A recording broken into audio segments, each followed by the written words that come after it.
Vous êtes de plus en plus nombreux à nous suivre et à participer à l'évolution de la chaîne Afrique N24, et sincèrement nous tenions à vous en remercier. Nous lisons tous vos commentaires qui enrichissent le débat et vraiment nous vous demandons de nous soutenir, en aimant les vidéos pour une large diffusion, et pour continuer à avoir une ligne éditoriale indépendante, et vous proposer de nouvelles émissions toujours de plus en plus enrichissantes. Ne restons pas passifs, soyons actifs. Merci et à bientôt. Abus et corruption à la prison civile de Lomé. Quand la souffrance dépasse les murs de l'enfermement. À la prison civile de Lomé, l'espace exigu et les conditions de détention ne sont pas les seuls maux qui minent la vie des détenus et de leurs proches. Les familles, en particulier, font face à un système de rançonnement systématique et à des abus dont l'ampleur ne cesse de croître. En plus des taxes officieuses et des retards imposés pour les visites, de nouvelles pratiques inquiétantes et humiliantes se sont installées dans le fonctionnement de l'établissement. Les visiteurs, avant même de voir leurs proches, sont contraints à subir des fouilles intrusives.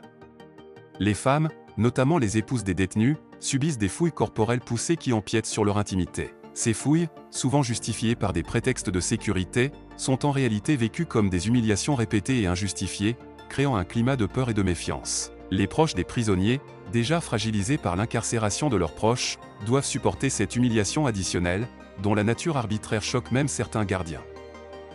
Par ailleurs, des pratiques illicites semblent prospérer dans l'enceinte de la prison, notamment la vente de drogues et de médicaments à risque, comme le tramadol, souvent sous la complicité de certains agents de sécurité.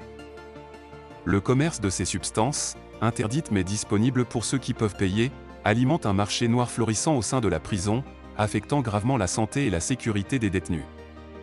Plutôt que de viser à maintenir l'ordre, certaines autorités internes semblent profiter de cette vulnérabilité pour tirer profit de la misère et des besoins des prisonniers. Des preuves de comportements immoraux se multiplient également, impliquant les détenus, les femmes des prisonniers et même des collaboratrices. Ces abus sont orchestrés sous la supervision de M. Touglo, qui semble utiliser sa position de pouvoir pour imposer des relations sexuelles en échange de privilèges ou de traitements de faveur. Cette exploitation systémique, souvent en échange d'un accès facilité aux visites ou d'autres commodités, expose des femmes vulnérables à des situations indignes et dégradantes. La combinaison de tous ces abus transforme la prison civile de Lomé en un lieu de souffrance non seulement pour les prisonniers, mais aussi pour leurs familles et même les employés de bonne foi. Les ministères de la Sécurité, de la Protection civile et de la Justice doivent prendre des mesures urgentes pour restaurer un minimum de dignité et d'intégrité dans cet établissement. Il est nécessaire de dénoncer publiquement ces pratiques, de réformer la gestion interne et de tenir pour responsables ceux qui exploitent et humilient les plus vulnérables. Un changement profond est indispensable pour enrayer cette dérive. Le silence ou l'inaction face à ces abus revient à cautionner un système corrompu qui piétine les droits fondamentaux des individus. L'intervention de l'État est indispensable pour mettre fin à ce climat toxique et pour que la prison civile de Lomé retrouve un minimum de justice et de respect envers ses détenus et leurs proches. Soyez au rendez-vous à 12h GMT pour suivre le témoignage de Ferdinand Haïté sur ce scandale qui secoue la prison civile de Lomé. Likez la vidéo si ce n'est pas déjà fait.